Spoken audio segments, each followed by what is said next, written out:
What's going on, everybody? It's Derrick from Gaming and Chill, And it's Doug, same place. and we've got a guest with us today. Guest? Or good friend. Yeah. So, what have you guys been up to this week? I'll let you guys answer first. I have been playing a lot of Destiny 2. Actually, it was just now playing, and I was trapped in a big boss battle, and these guys dragged me off of it to play, or to do a podcast. Yeah. So, Oh, first world problems. Right? it kind of is. I'm kind of the same page. Just been doing a lot of Destiny. I mean, same here. I think we've all been doing that. Other than that, work's been pretty boring. Yeah. So what have you been up to other than Destiny, James? I got a new job. A lot of writing, a lot of applications for jobs. So, Yeah, not fun. Nope. good jobs is the key word. That's so- the major part, right? Yep. Yeah, I got Do a we- new job. Do we want to tell your audience where I come from? Yeah, that's fine with me. Go for it. All right, sweet. I am James, and I'm good friends with Derrick and Doug. We've been friends for like how many years? More than 5. Yeah, Since 2009, Yeah, I think. Almost a decade. yeah, pretty much. So I do my own podcast with good friends Caleb and Zach called the Film Slate Podcast. We review and discuss movies, and Derrick and Doug are nice enough to let me join them as a co-host to talk some video games because, believe it or not, I do like video games as well This as is movies. like the one game that we've been really playing a lot of. Yeah. I mean, we started kind of doing like Overwatch, but Overwatch, there's not a lot there. Yeah, they add content like free DLC, but it's like far and in between. Yeah. And it's just a lot of... It's just all PvP. And it's like, alright, that's not exciting. Unless you're really, really good. Mm. Look And at I'm that. mediocre with PvP. Mediocre more so. Yeah. I'm awful at it. Yeah, I really do want to try the Trials of 9, though. So that would be something for Destiny. Yeah, I'll grind today. I'll get there. Nice. So why don't we move on to our YouTube roundup real fast? Just the YouTube videos we've been watching all week. Yeah, I tend to go through like my history. I'm like, what have I been watching? It's like what keeps surfacing, basically. Right. So James, why don't we start with one of yours? You had put the IT department. Yeah, the IT or the IT department. It's a skit that was on the. You guys heard of the late night show, James Gordon? Never heard of it. Go ahead and tell me about it. He's just this British dude who's got a late night TV show in the U.S. But he has this skit called the IT or the IT department. It's a guy working on his computer. He's having problems. He calls in the IT, and it's the wrong IT. It's It from the movie It, and it's funny and shenanigans happen. And I like how he pulls out the balloon and then he pops it. We Blood all goes know everywhere. Don't pop the killer clown's balloon. Yeah, it's creepy. It's funny. I don't know. Now, To me, it was speaking just of It, fun. have you got to go see it? Heck no, man. I'm gonna wait till it comes out on Blu-ray. I'm too chicken to watch it in the dark theater by myself. You'll be coming home and bugging your siblings, going, "Hey, why don't we chat?" It's 3 a.m, dude. Like sleep with all my lights on. Take your little sister with you. She might enjoy it. Did you guys check out this video? The It crowd, yeah. I watched it last night. It's pretty good. Pretty good. I was like, okay. I've been getting more into like Saturday Night Live, all the skit stuff. I was like, this is good. David S. Pumpkins. No. So what are Oh. your guys' YouTube videos? Let's see. I had I Think We're Alone Now by Tommy James and the Shondells. It's the one song from 10 Cloverfield Lane. It's Oh, where so he's good. playing the jukebox. Mm-hmm. I just love it. I was listening to it this week. Yeah. And for some reason it just stuck in my head. So I was like, I want to talk about this. It's not particularly new. It's actually on the opposite side of the spectrum. I was like, something that's getting stuck in my head other than the Power Rangers theme might be a good thing. It's always the difficult part, isn't it? You had Outnumbered by the Rick and Morty remix. Now, I really want to ask, James, do you watch Rick and Morty? No, I don't have the correct, I guess, internet online provider to watch that streaming service. I mean, I think you can watch it free on Hulu. First 2 seasons. Oh, they're free on Hulu. Okay, we'll have to check them out. I hear a lot of people talk about them. It's adult, but it's really fun too. It's Adult, like but the it's adult really version of Back to the Future. Yeah. All right, that's what it'll Somewhere look like. between like Family Guy and South Park. Yeah. Rides that middle line. So this is from the newest episode, the Rick Landis mix-up. Yep. I don't want to give a lot of spoilers about the episode because our character returns, and it's a big part of the story. Atlantis has nothing to do with it. Yeah, that was a misnomer. I was like, that's odd. Okay. So my device decided, yeah, this video is done. It's like, no, it's not. What else do we have on there? You had another one, James. Oh, yeah. What was your other one, James? Yeah, my other one is, have you guys seen the motorcycle sword? Oh, crap. Why is it not? Oh, hold on.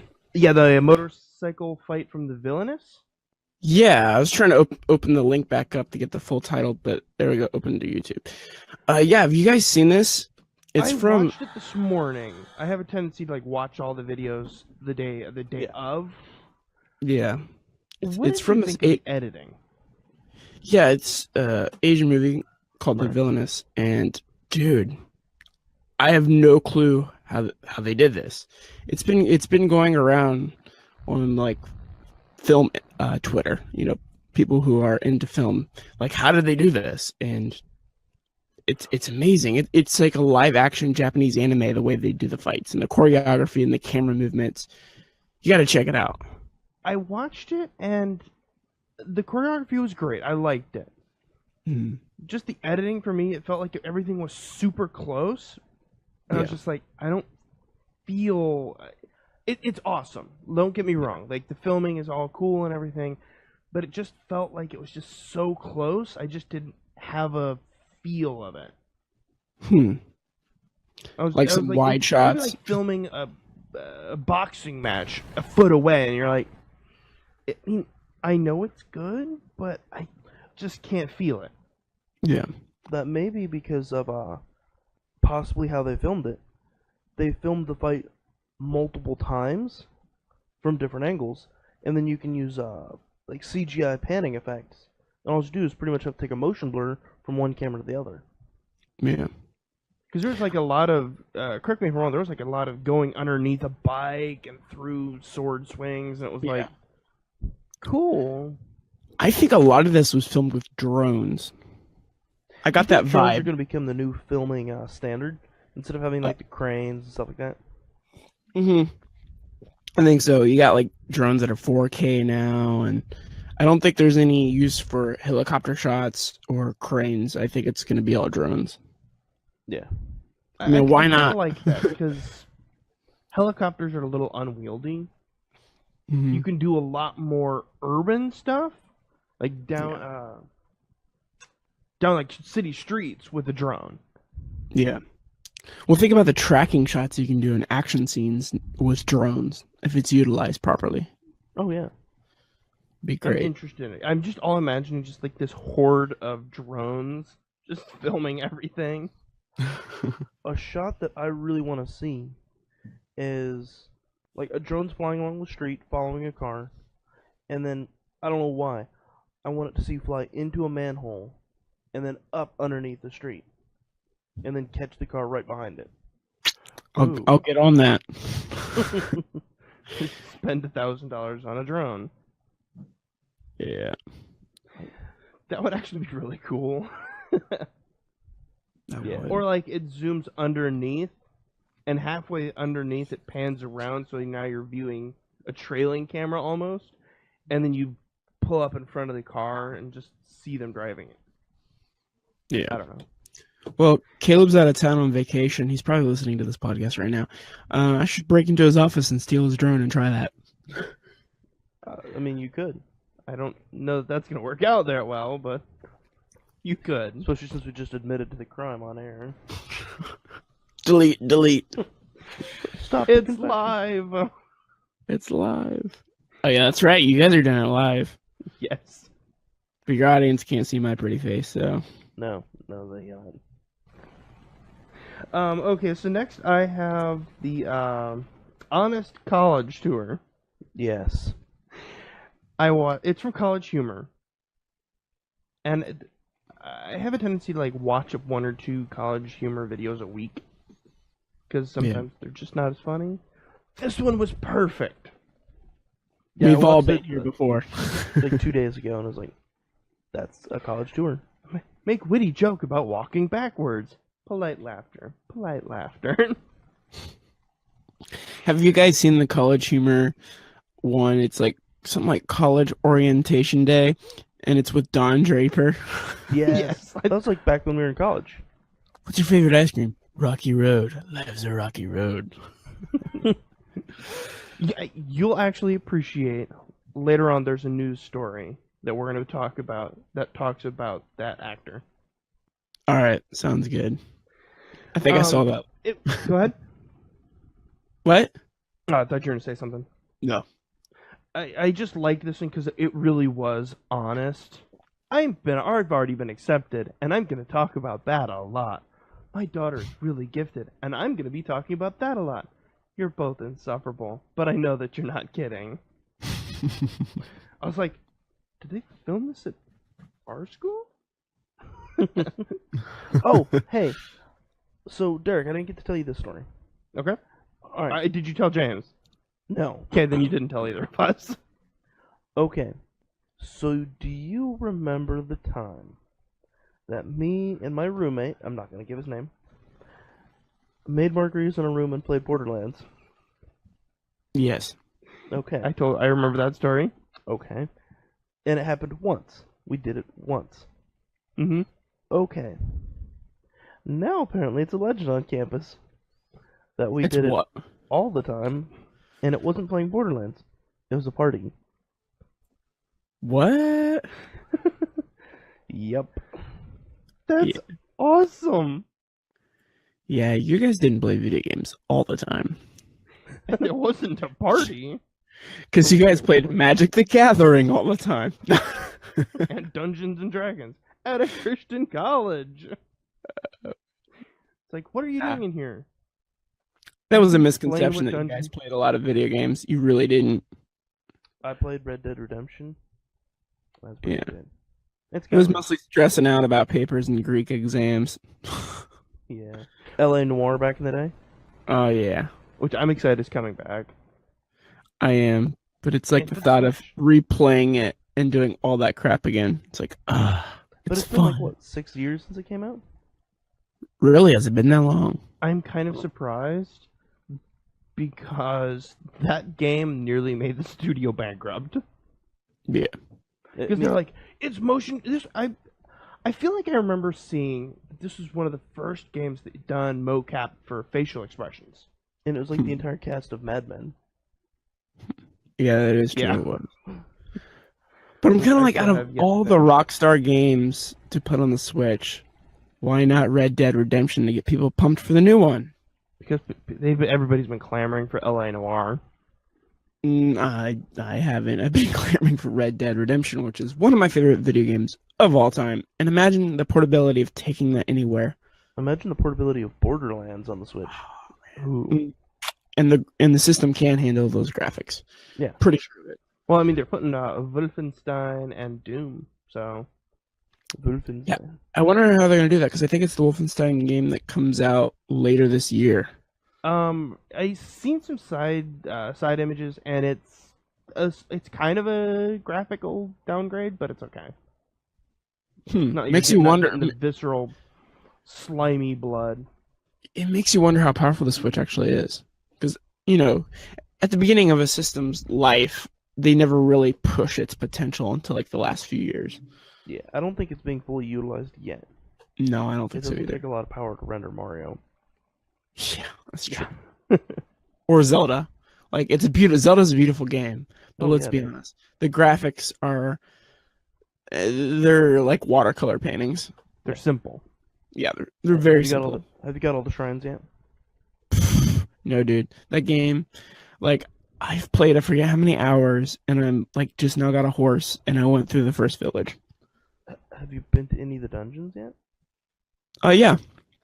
Which Okay. one? I can't remember. I just conquered them, Doug. I don't think about them. Oh, then you didn't go to the Divine Beast. No, I have not gone to the Divine Beast. See, I don't know. I'm just... You'll know it. There's nothing in the game that tells me where to go. I just go. Yeah. What was your second video, Doug? I don't know. You tell me. For some reason it didn't save it right. Let me see if I can pull it up. Oh, let's see. It is Skyrim SE #1, Gansey the Red Guard Warrior. Yes. A little old grandma playing Skyrim.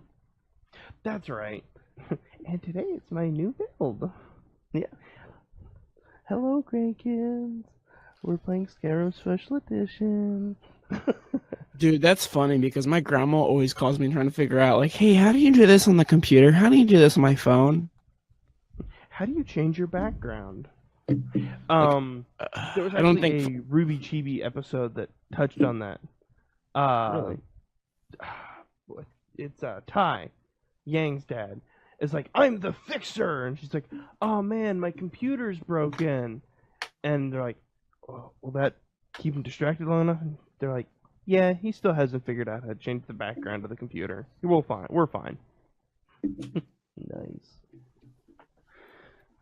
And I realize I'm like the biggest Ruby fan in this conversation, so that means nothing to you. It's actually Yang is actually the character I have all of the shaders on all of my Destiny stuff is yellow and black. It's the Bumblebee. Nice. So, James, you beat that enemy yet? No, I had to back out. I'll have to go through it all over again. I think I know which enemy you're talking about, and I think you got to take up the Scions. Yeah, you do. Okay. But it's like, there's Finding not those enough little guys. time. It's timing it just right. It's so frustrating. I'll get Yeah, it today. it is. I'll get it. Okay, let's move on to some news. We just have two headlines since we're going to talk a lot about Destiny. Yeah. The Cowboy Let me try this again. The Cowboy Bebop director is making a Blade Runner anime short, bridging the new Blade Runner and then Blade Runner 2049. What are your thoughts? You've seen Blade Runner, right? Yes, I have. Not the So- new one, but the old one, yes. Okay. Well, the so new one's wait, not out yet. the new one, 2049, or the new one, the reboot? Well, there's only the old one, and then there's the new one coming out. I thought there was another one between that. Nope. Just the one with Harrison Ford, and then the new one coming out with Ryan Gosling and Harrison Ford. What's the movie that came out in that era that just came out? It was a remake. Yeah, there wasn't it a was Blade, Blade Runner. Runner. Nope. No Blade Runner remake. What I'm was looking this up. I want to call this bluff. I feel like there is. Nope. I'm gonna go with James is probably right, but I know there's a movie that came out from that era with like Ryan Gosling or someone in it. That's the new one coming out with Ryan Gosling. Has it not come out yet? I just thought it did. That's what it is. It hasn't come out yet. Isn't Comes like out- Jared Leto supposed to be in it? Yeah, it comes out next month, I month? believe. Yeah, and then they've been doing short films to bridge the gap between them. They had one with Jared Leto. Last week they had one with oh gosh, what's his name? Plays Drax. Batista. Yeah, they just did one with him, and then apparently they're going to be working on this other one. What do you think? So Cowboy Bebop is kind of like an anime icon. Heck What do you yes, think it's of like amazing. an anime adaptation of this universe? Heck yes, because if you've watched the first Blade Runner, there's a lot of Asian references, and it does have this very Japanese anime futuristic style to it. It's And neon noir. yeah, it's a neon noir, and friggin' love that kind of stuff. And if you know me, Yeah. and I love Cowboy Bebop. Loved it growing up, and this is awesome. I'm pretty friggin' excited for it. Do you think that kind of has to do with almost the Akira effect? What the cure effect for those of us that don't know? Basically, it's like the neo noir style. For reasons I'm not going to go into until later. I watched Akira, Right.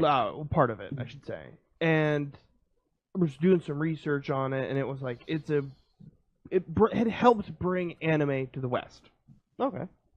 So it's interesting to see then films being made, and it's like, where did this come from? Where did this idea, this concept come from?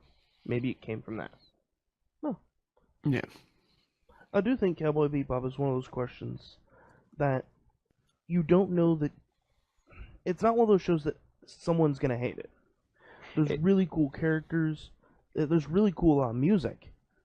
It's a lot of like freeform jazz and stuff like It's that. a neo noir Cowboy Bebop, but it's more of like a fun one, if that makes sense. Because most noirs are very depressing and super dark and not very lighthearted. But Bebop has a lot of lighthearted stuff in it as well. Yeah.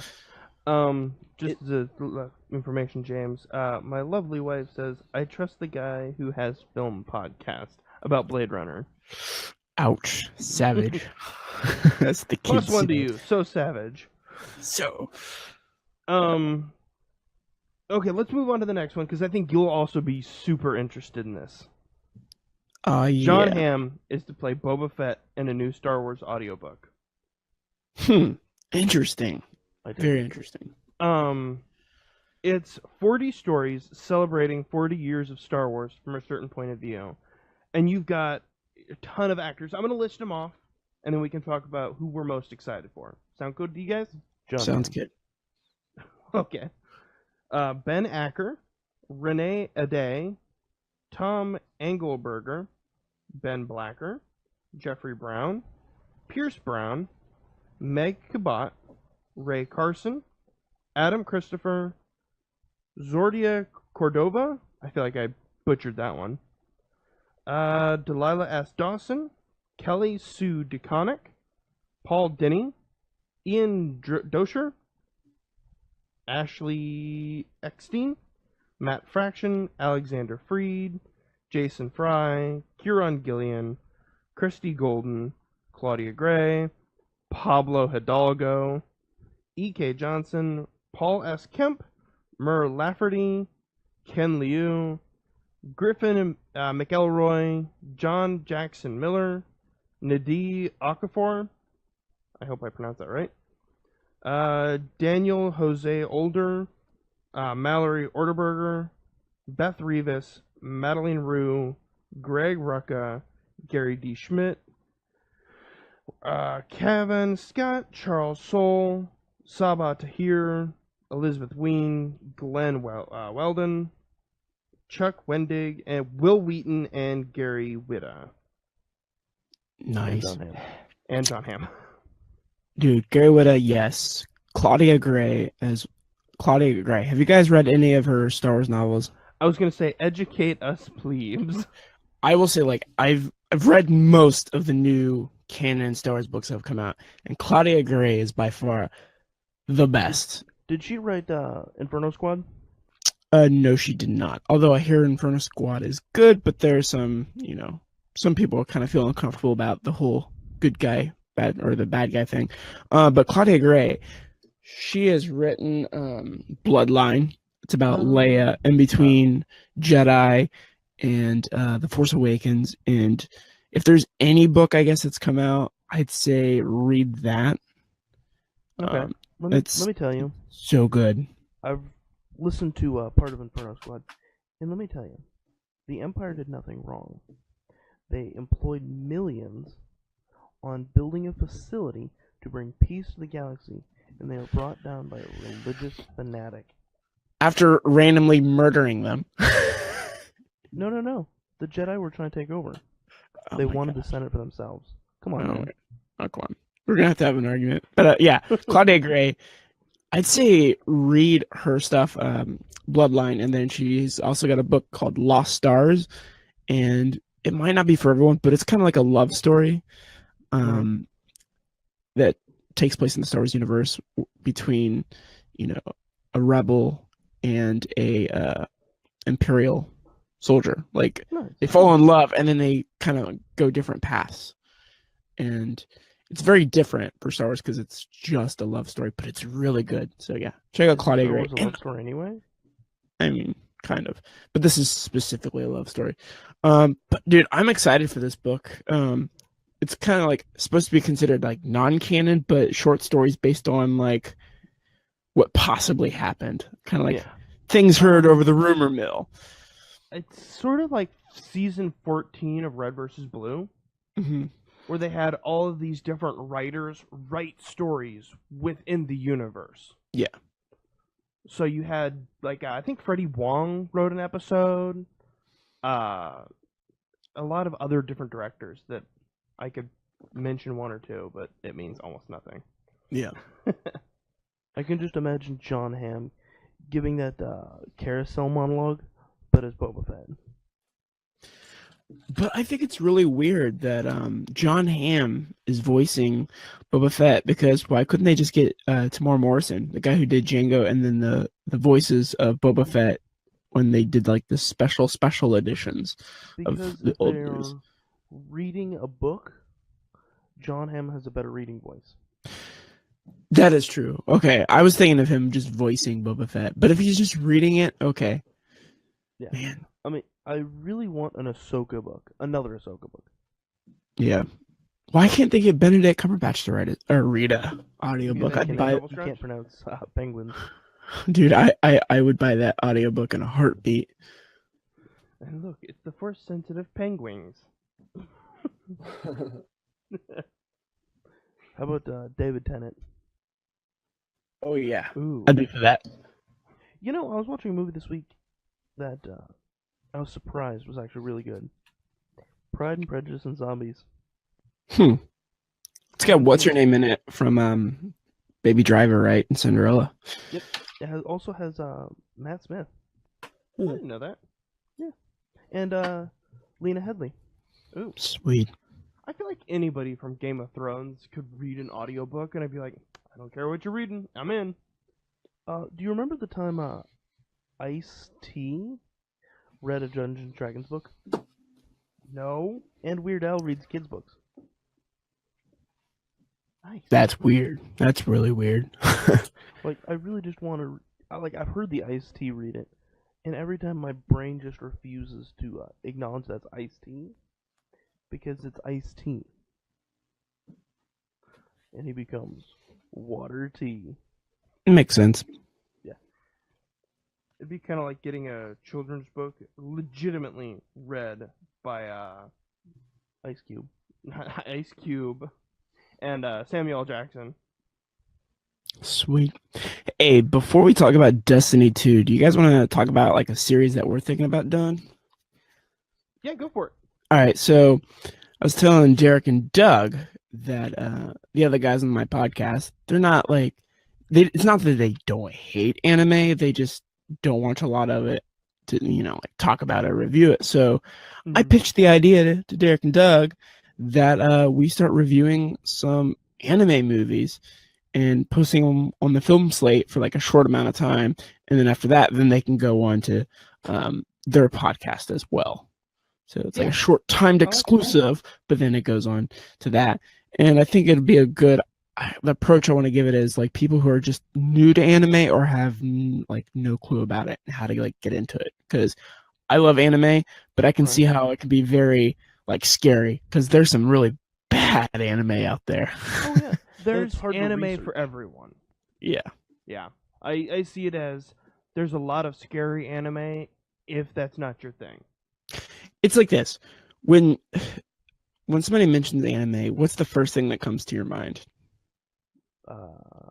Your normal person, not like your anime fan. Probably Very bad creepy- stuff. Probably creepy dungeon dweller. Like the Or- guy who has the giant anime pillow. And the Yeah. fedora. I'm sorry, Or drill like- me, drill me. Like girls in scantily clad outfits and suits doing stupid bad stuff. Although the It's- exception is Gurren Lagann. Gurren Lagann. It did have a girl, Yoko, in a bikini top. But she also had like a 50 caliber sniper rifle that took down mech robots. So, Yeah. 2 thumbs up. Oh, also Kamina can ride a motorcycle, Right, I heard that. and he's Nice. beaten up Hitler before. But yeah, keep an eye out for that. We're gonna try to record an episode this coming week, I think. For sure. Definitely. So yeah, Anything else before we go to Destiny? that's all I got to say. Okay, let's talk Destiny. So we each played the 3 titular classes. Yeah, I wouldn't say titular classes. I'd say flagship classes. That's a better word. Because titular implies that it's in the title. He's right. I ain't gonna argue with that. So I play as the Titan, And I play as the hunter. And I play as the Warlock. and I'll form the head. Dumb Voltron joke. So what subclass do you play? Which do you find yourself playing more? Arc Strider all the way. The sweet monkey bow staff? Oh, yeah. What class do you play, James? I'm playing the final class. Isn't it called the Void or something like that? Or no. I don't know. I don't play the warlock. Oh my gosh. I thought I'd have to look it up. It was the one that I just got. Oh, you probably have, what's your power? My power. Well, right now it's hovering around and going all Emperor Palpatine on people. I believe his power would actually be unlimited power. That's what I was gonna say. That's the way I view it. Like, somebody were to say, "What is his power?" I'm like, Emperor Palpatine power, No, I mean, like, unlimited what's your, power. super? That would be Oh, it. that's That is the super. It's that was the art something. Yeah. And for people who have no clue how that works in Destiny, it's just like you have random basic powers like a grenade, pushing people back, leaping, and then after a certain time of playing and getting kills in, your bar goes up. Once you get to the bar, you have unlimited power based upon the power you choose. Yeah. So, I have the Hammer of Soul. Basically, I can throw sun-powered hammers. And being as I know that James plays Arc, you play Solar, I might actually switch to Night Stalker and play my Tether Bow for the Night Stalker. nice. That way we have all the Void, because then my power, basically, I shoot it into a group of enemies. It disables them for a while, and then all damage like doubled or something like that, and then the tether bonds explode when one enemy just dies. Ooh, And they can't move away from the tether for a long time. so they're good targets for unlimited power and the Hammer of Soul. Yes. Okay. So Sweet. James, where are you at in the story? Oh gosh. I just, well, of course, last night we were playing. We were wrecking in some tanks. Basically, I'm at the part where they're planning to go in for like the final fight. I don't want to spoil too much for those who haven't played, but Planning the heist. yeah. And so I think I'm gonna grind and maybe finish out the campaign today. Do it. It's worth it. I actually really enjoyed the ending. Yeah. Because then once you do that, you can do more stuff. Yeah. We were doing some strikes last night, Mhm. and I actually really like the way strikes are done this time. Me too. Because they're challenging, but not like bash my head against the wall challenging. Yeah. I popped into the Nightfall a little bit this morning just to look at it. It's actually really cool. It's more of gotta go fast rather than gotta kill everything. Leave no Yeah, marks. and then isn't it like the weapons you have set, like that's it? You cannot change them in game. That's That- Trials of the Nine. That's Prestige. Oh, that's okay. That's the Trials of the Nine. Sorry, I got those confused. There's the 240 Nightfall, which you can change weapons and everything, and then there's the Prestige 300 Nightfall, which you can't. Yeah. And this week it's Prism and Vexgate. So it was a bug, but the Prism it rotates which element does double damage. Right. So it's like, okay, I have solar. Now it does double, but everything else does less. Huh. So it's like easy to get the weapon loadouts if you're working like one person does void arc, the next person does arc solar, and the other person does solar arc. Yeah. So it's like you got 2 on each basically. But then you also got Vex Gates, because this time, as opposed to D1, it's all the Nightfalls are timed. Right. So, like, the first Nightfall was the arms dealer, and you had to kill enemies to get more time. So, like, small enemies would give you a second, mid-tier would give you 5 seconds, and top tier would give you 30 seconds. Right. This time it's like, run through the gates, get time. You get 30 seconds. So it's really cool. And you're facing Cabal and Vex. I'd rather face Cabal and Vex.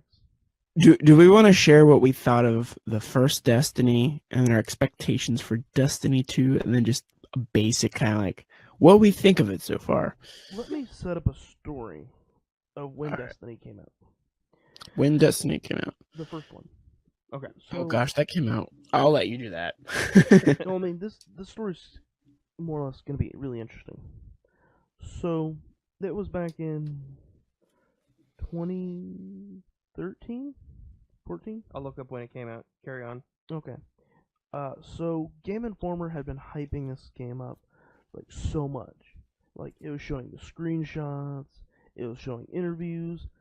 It was really exciting. So it was all over like GameRanks and IGN, those websites. However, I was not around my PS3. I was in Owensboro, Kentucky, sitting at a bioprocessing plant that worked on tobacco, in the middle of a tobacco field, watching the reviews when I could, because we had really slow internet at the house where we were staying. Otherwise, I was on like their network, and I couldn't watch the videos. So I'm getting super excited, like reading everything I can, so I can come back, get my game, and play it. And was disappointed. It came out in 2014 as Okay. well. Which wasn't too long ago. 2 years. 3. Yeah. Oh god, it is 2017. Oh Almost man, 2018. I think we fell through a time machine. Right? I really liked Destiny 1. I started it out on PS3. And it was good. But then eventually you hit that stopping point where it's like you beat the game. And you're like, now what? In Destiny 1, there was almost next to nothing. And then they released The Darkness Below and House of Wolves. Right. And they had a couple missions, a couple raids, and that was it. And you're like, okay, I'm disappointed. I sold the game. I didn't play it on my PS4. Then Rise of Iron came out, and I was like, okay, I'll give it. Or no, I'm sorry, Taken King. And I got Taken King, and I was like, okay, I'm good with this. I actually really ended up enjoying the game as a whole, because they had updated a lot. So, from start of Destiny 1 to end of Destiny 1, it was almost a completely different game. Right? Yeah. Destiny 2 comes out, and it feels like what Destiny 1 should have started out as. But instead, what it ended as. Mm-hmm. So now I'm really excited to see where D2 goes, because they're setting up story. The raid, the Leviathan raid, I should be clear on that, because there will eventually be more than one raid. It's setting up a storyline where it's like, ooh, what is going to happen here? Yeah. And I'm not going to spoil the raid, because I don't know if you've seen any of it, James. Yes, I've seen some stuff on it just to prep for it and to know what to do. What's really interesting to me is Destiny 2 feels a lot like what Halo 3 was back in the day. Oh, yeah. Grand sweeping story, aliens come to take over X world, and it's just one man against the world, but you're being advised by these people who you know are awesome. You have like Savala and Ikora and Cade, but they're all weak. You're stronger than they are. Which feels really weird because they all look all cool and pimped out and awesome armor and they're the veterans, and then you're like, hey, you're a nobody, but you're better than us. It's weird. You have the light. Yeah. And so, like, a lot of the storyline, especially from IO and stuff like that, with Ikora, it's all about that they relied too much on their light because they thought that's what it meant to be a guardian. Yeah. But that's not what it means to be a guardian. I think you've been to the part where the speaker throws some real shade at Gaul. He's like, devotion, self-sacrifice, death. Devotion leads to duty. Duty leads to self-sacrifice. Self-sacrifice leads to death. So feel free to kill yourself. I was like, oh. Burn! You need some air horns and like a little MLG hat to come out. I seen that and I was like, dang, speaker throwing some. I guess the light does burn after all.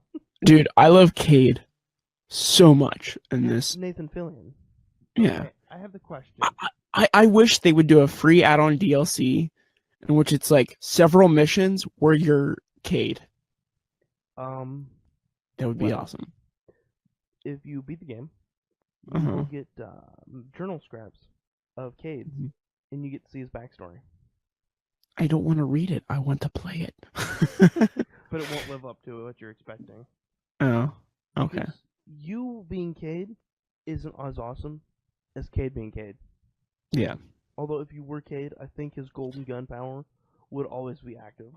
But if they did a Halo-style game where you were playing as Cade and then they had cool cinematics and a cool story, I think you'd be all about that.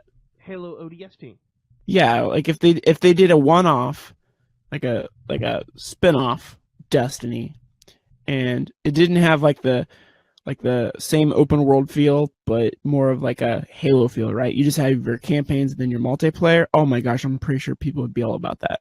I really think that they could have like 3 different style backstories for all the Vanguard. Like you could have Zavala as being like God of War. Yeah. Where you're playing as this Titan who's just like ripping apart tanks. Ooh. Yeah. And you can have like Ikora who's Tomb Raider, solving puzzles and using her powers to like power up the puzzles and stuff like that.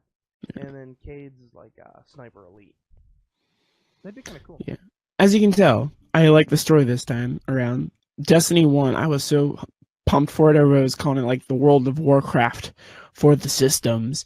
And it was hyped that you'd be able to do this and that. And then when I played it, I think I beat the entire game in like 2 days, and I didn't play it that much. Let me tell you, and I was sorely disappointed because there was no story. It was, and what story there was, it was convoluted. I didn't care, and it was major grind fest. Oh yeah, I mean, when I got it from Xbox One, right at Taken King, I accidentally beat Vanilla Destiny on accident. It was very Triumph. It wasn't a triumph. It was like, and you beat this guy thing. That's it. I mean, I played a lot of the PvP afterward because after that, that's all that there was.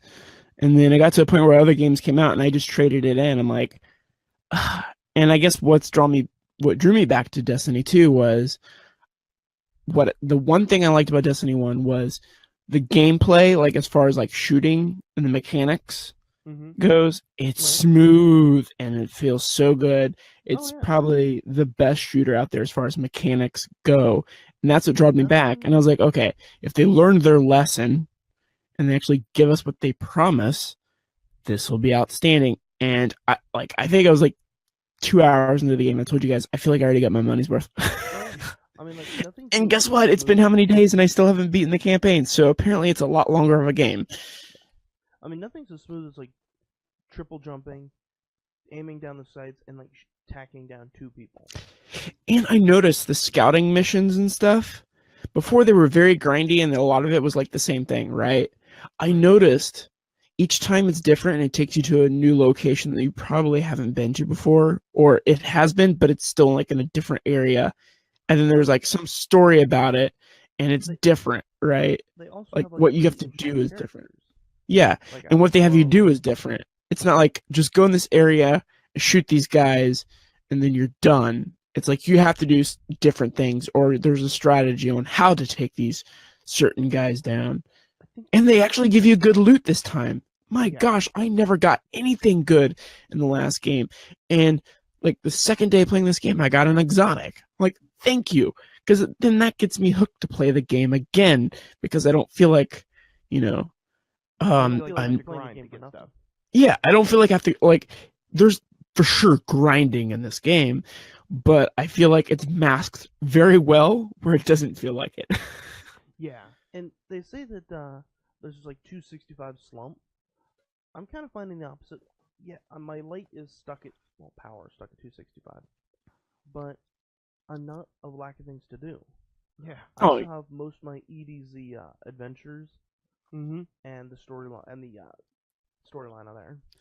Yeah, and each planet pretty much has those kind of missions and patrols and stuff. It's crazy. And unique characters that aren't just like robots. Like Devrin K is like the proper English gentleman who's sniping from the top of a church bell tower.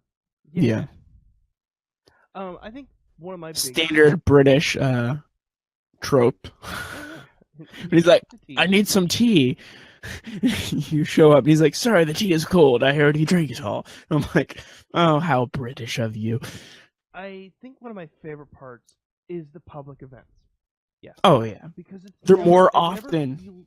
It never feels like I have to go find a Ouija board just to figure out where's the next public event. What will it be? It's always like, I know where it's at. I can get there. I know when it starts. Boom. And what's cool about that is there's usually like 5 or 6 guardians waiting with you. I've noticed a drop off. Yeah. On occasion, I'll have like 1, 2. Yeah.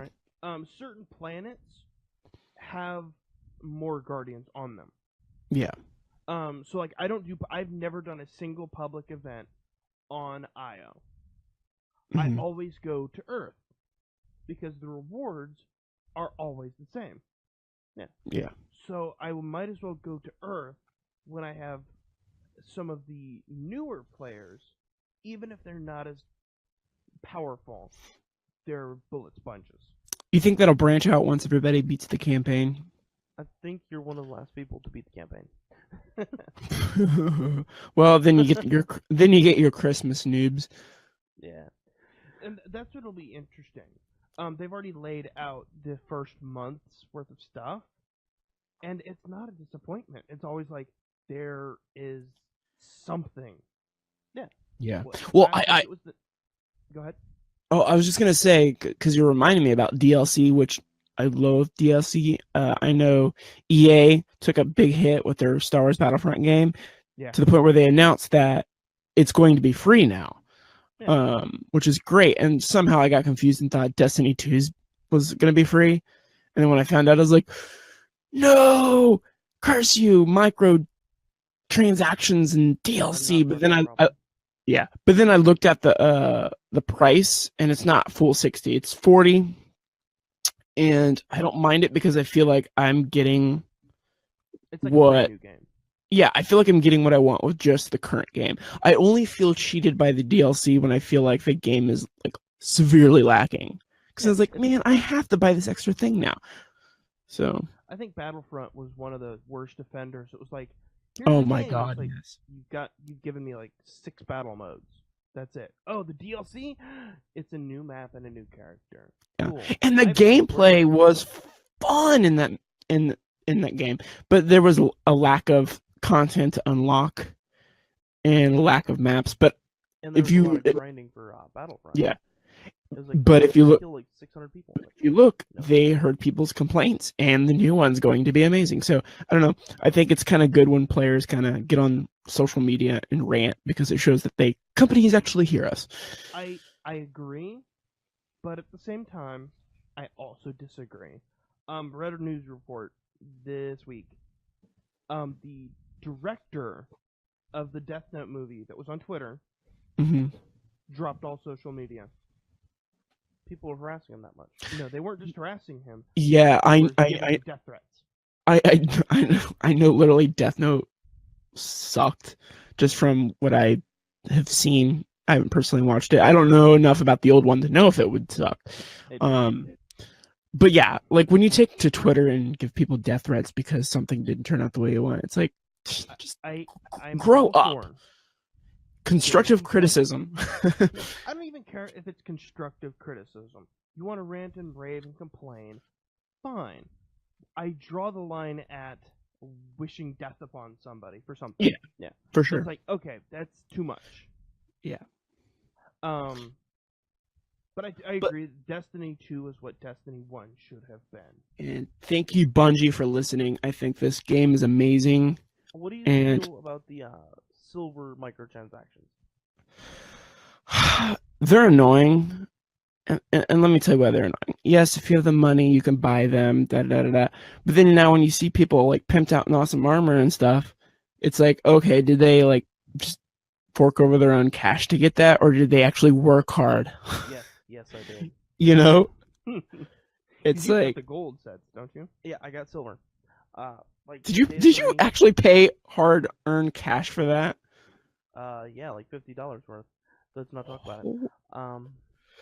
But, You are that person. You're part of the problem. You're off the clan. Yeah, right. You go on We the only server, accept people in our clan that work hard for things. No, I'm just so, I kidding. mean, like, I unlocked the stuff, but then I found I got more of the shaders that I wanted by playing the game. Yeah. Like, I spent the silver, and I'm happy I spent the silver, because I got some really cool stuff. I Yeah. got my exotic ship, the Rose and Bone. Mhm. I got some really cool sparrows, some emblems. I got the spicy ramen emote. Yeah. Dude, I got okay, cool things. I would probably pay money for that emote. I will admit that. And I was for jealous when I the saw that. silver, I got silver dust, which lets me get fire team medallions, which will give us boost of experience and loot drops when we, like say we play tonight, and we go to a raid, we'll get better loot. Yeah. For 4 hours. So I'm not disappointed I bought the silver. I wish there was a way that you could identify what you want to purchase. So I want the gold standard shader or the chatter white or whatever. I want to buy that specifically. Not the What's your guys' thought on microtransactions in general? All right, here's mine for like mobile games. If I download a game and I play it for a week without like big pauses, I will buy some gold premium coins, whatever, because making a game is actually really hard. Yeah. So if I can buy a like coin pack for like $20, and I play it for like 20 hours, that's $1 for every hour. And I verify that by saying, okay, I make X amount of dollars an hour. That $20 is only like 3 hours worth of work. I've played this game for longer than 3 hours for free. Mm-hmm. So I'll download the DLC, whatever DLC or coins, whatever. My philosophy on microtransactions is this. There's the Destiny way of doing things, and then there's the mobile game way of doing things. Where it's like, you can only play so long, but you can definitely get more playtime if you spend your cash. Like Nintendo's debacle with the Mario game. Oh gosh, Yeah. Yes. terrible. Or like Angry Birds. You only have so much energy. It's like, that is gambling. That is why I stopped playing all cell phone, You know what game I smartphone have games. Stop playing on my phone. Color Switch. Nice. Hmm. there was a report recently that they was talking about how microtransactions are a slippery slope right into gambling. Oh yeah, I agree. With casinos, they separate you from the currency. So it's like $10. What does that mean? It might get you 100 gems. And it's like, okay, cool. 100 gems, you know how far that goes. So it's like, oh, I'm just spending $10, but I'm getting so much more gems. And it's like, What? No, you're not. You're getting fictional items that are associated with a value. So Destiny's way of doing things is like, you don't have to buy anything to play the game. You don't have to buy anything to get level advantages. You don't have to buy a single point of silver. If you want to buy silver to get a special shader or a cosmetic item, fine. You don't have to buy it. It is ultimately your choice. And there is nothing in the game that goes, hey, you should buy some silver. Whereas in mobile games, it's like, you're out of energy. Do you want to buy some coins? Hey, we noticed you're needing equipment. Do you want to buy some equipment? Hey, we noticed this. Do you want to buy some stuff? And it's like, well, you're constantly bombarding with the, hey, buy, hey, buy, hey, buy. And it's like, all right, too much. Whereas Destiny, it's like, hey, whatever, man. You want to do it? You can do it. You don't want to do it? Don't do it. Your choice. It's the 21st century. You do you, girl. Hold on, I gotta go open up my door for a second. All right. I'll mute my mic. Keep talking. I'm listening. Okay. So that's kind of the way I feel about microtransactions and DLC. Especially with this DLC, Destiny's DLC. It always feels like you're getting something new. Well, I mean, if you think about it, DLC and like microtransactions aren't new. Mm-hmm. Let's look at the Dungeons and Dragons books. You can buy the Core 3, Monster Manual, Dungeon Master Guide, and Player's Guide. All right, I'm back. Okay. And you can play your game perfectly fine. But then every 3-6 months, a new book comes out. A new microtransaction. A new DLC. This one now has tieflings and Goliaths. And has this class. If you want to play that class, you need this book. And I'm okay with that. That's DLC. Mm-hmm. So when Destiny 2 says, oh, you can get the Curse of Osiris, I mean, they've already hinted at who Osiris is through Destiny 1's Trials of Osiris, the adventures in Destiny 2, the comm lines and lore, and it's like, oh, that's powerful. I know what's going to happen. Sort of like this whole raid thing. You could go back to Destiny 1, and you can still see some lore leading up to the Leviathan raid. Now, here's the thing. I don't know how other gamers are. At least this is how I am. But it's like, okay, so you spend all this money on microtransactions and loot and stuff, but then some new game comes out, like say Star Wars Battlefront, Mario, whatever, and you kind of trail off and stop playing that game as much, and then you go on to do other things that also have microtransactions. So really, I see it as like you're spending all this money for a temporary thing because you're going to be moving on to whatever the next big game is because that's where everybody's on. Like if you play the original Star Wars Battlefront right now, like I'm sure that it's pretty empty. Yeah. Or Halo Master Chief Collection. Freaking love Halo. But I'm sure it's empty right now. What game that you think is the full right now? It's Destiny 2. What we think will be full in November? Star Wars Battlefront. My rant's done. I think Destiny will stick. Oh yeah. Because everyone, love or hate, everyone knows Destiny. Yeah. D1, D2, whatever. Star Wars, I think, burnt a lot of people. But so did Destiny. Probably more so, I'd say Destiny. There comes a point where a game company has to decide, what do we want to do about this just chaos we've created? They can either go, Nope, we're out. Like, what was it? EA did for Mass Effect. Yeah, Mass Effect. Like, they just went, we're done. No more updates. We're done. Single player's over. Multiplayer will stay alive, but we're done. We ain't doing any more. And they just, it's the equivalent of just, they left a big bag of flaming dog poo on gamers' doors and was like, well, we gave you something. Yeah. You asked for Andromeda. We gave it to you.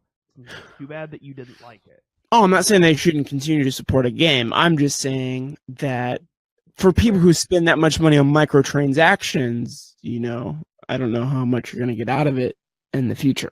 There's the argument of it's kind of like buying accessories for your phone. If you buy a USB charger, it's basically buying a microtransaction. Yeah, your phone comes with a USB charger, but maybe you want a car charger. Maybe you want a charger to leave in your room next to your bed. Maybe you want one for your desk. You're paying out. Oh, here's $10. Oh, here's $10. Oh, here's $10. Oh, a new phone came out. I updated. Oh, different cord. But I'm not complaining too much because I feel like I'm getting my money's worth out of Destiny 2, and I'm thoroughly enjoying it to the point where, like, say if I finish the final mission, and in like the next hour I've completed the game, I wouldn't be mad because I haven't really touched PvP yet. Here's my theory. And there's a lot of looting left to do. Yeah. I mean, when you play 60 hours, you more than paid for the game. Oh yeah, I agree. That's like $1 an hour. Yeah. I'd have to play about 100 hours. Nice. I'm kind of glad they don't just drop the game and go, that's it. I'm glad that they time gate DLC. Yeah. So it's like, cool, I'm max level for vanilla D2. Yeah.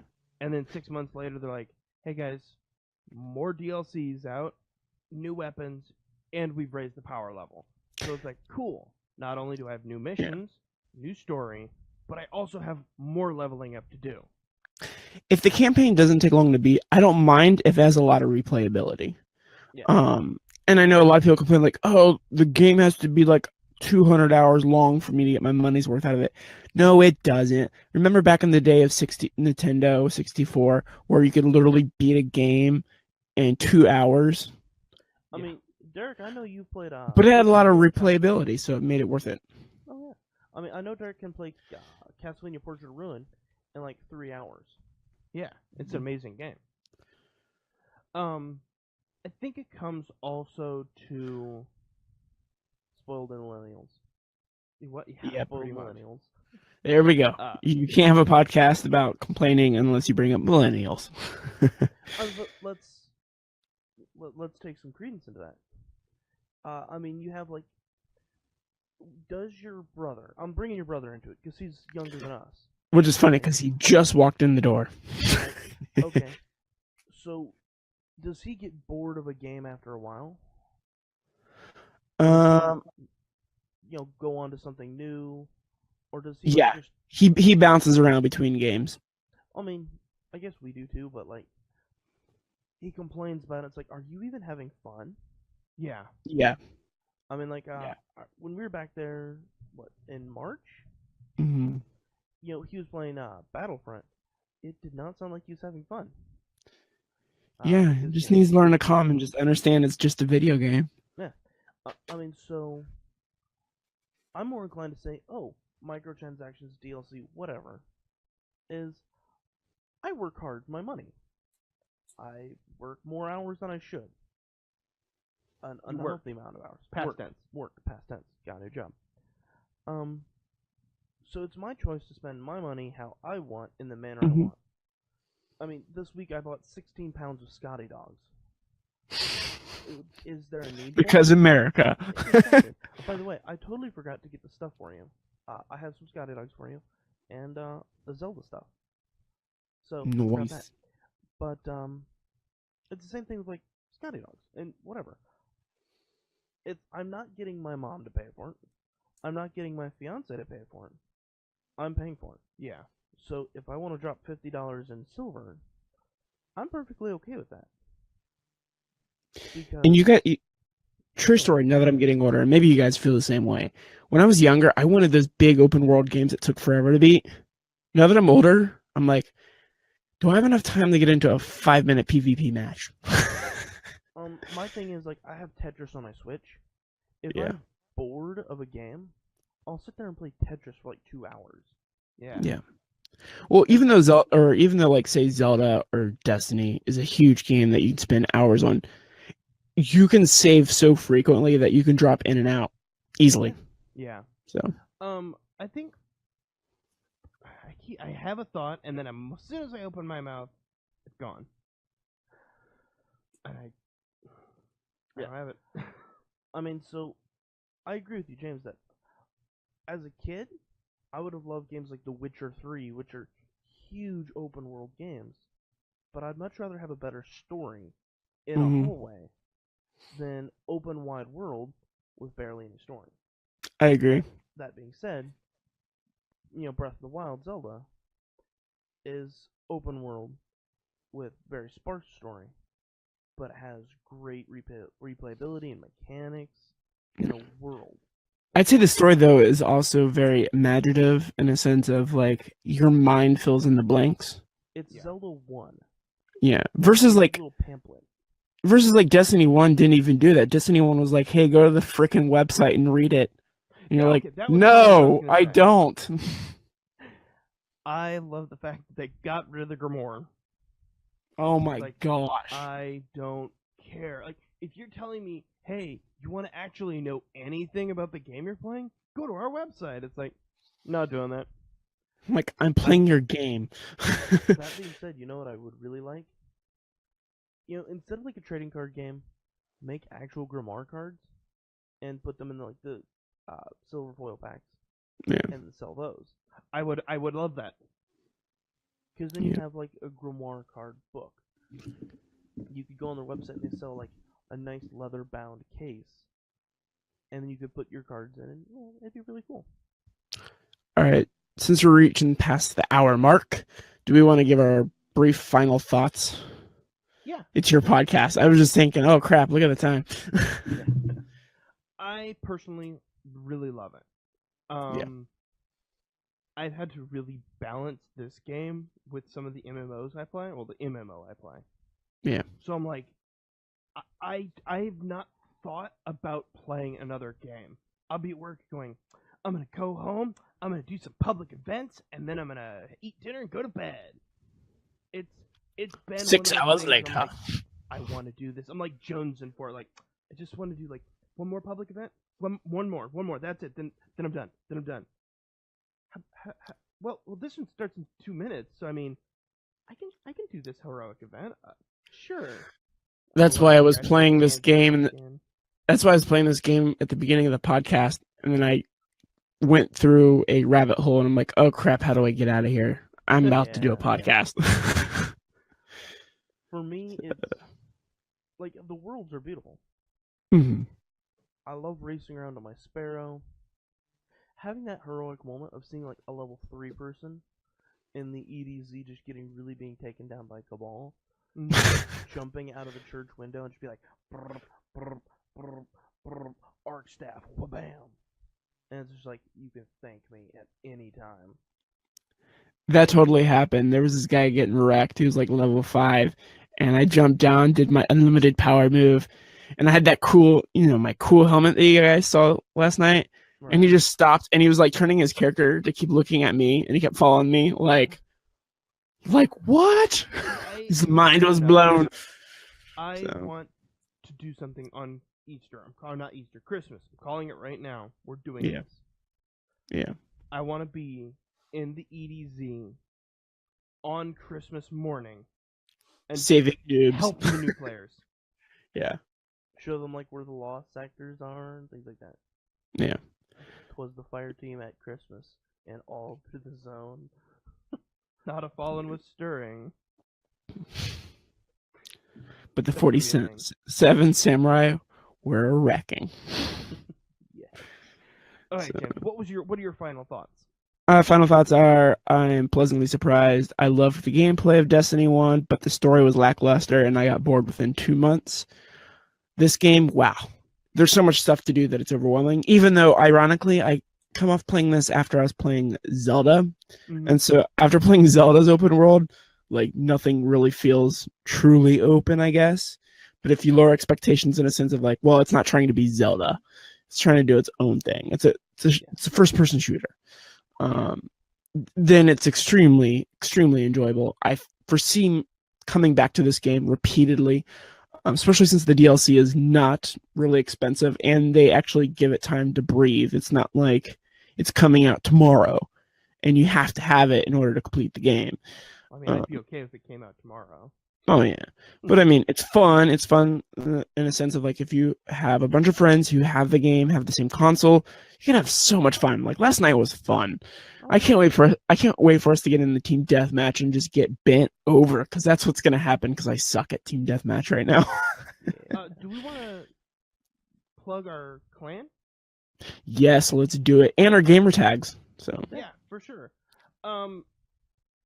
Our clan is the 47 Samurai. That is with the word the. Yes. So air quotes, the 47 Samurai. We're primarily an Xbox clan, but you can join a PS4 and be part of that.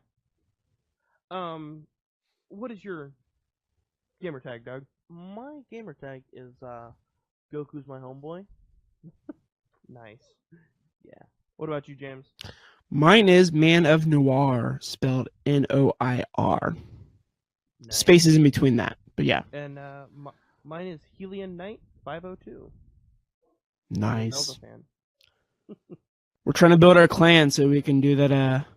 Those raids. Yeah. I am ready for the Nightfall. Yep. We need to do that Do soon. And I am not so like we got to do the raid. We got to do the raid. I just really want to do the Nightfall. But then you've been saying, hurry up, James, and level up so we can do Nightfall on the raid. Pretty much, yeah. Well, yeah, I mean, I'm not gonna lie. I don't play for 2 days and I get so behind.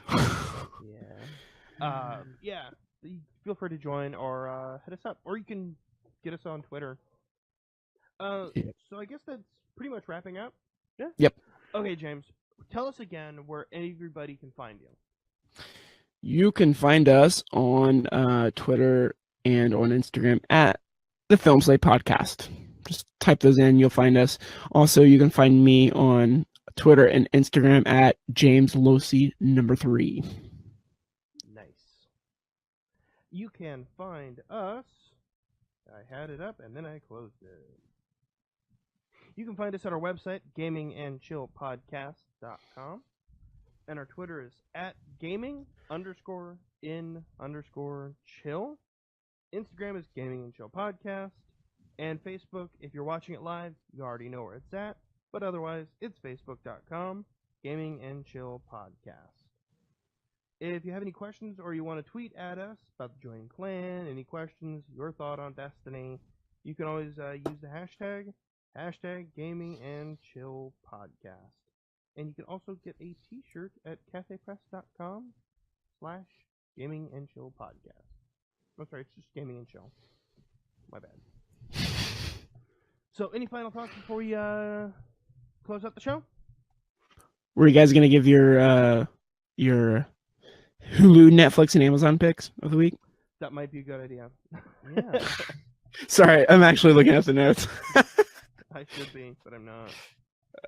What was yours? Well, I pull up mine. Mine is Stranger Things on Netflix. I know it's been around for a while, but season 2 comes out in October, and it's a fantastic show. Coming of age in the 80s with aliens. It's can't go wrong. Check it out. I've not finished it. Get on it. I barely started it. I should probably do episode 2. Come on, guys. What was yours, Doug? You tell me. Dead Poets Society. Oh yeah, Dead Poets Society. What's that on? It's on Netflix. Huh. As Robin Williams, it's actually a really good film. It's actually where the Destiny 2 quest, Oh Captain, and then the next one is My Captain. Nice. I think everybody knows that quote, but I don't know that a lot of people know where it comes from. Yes.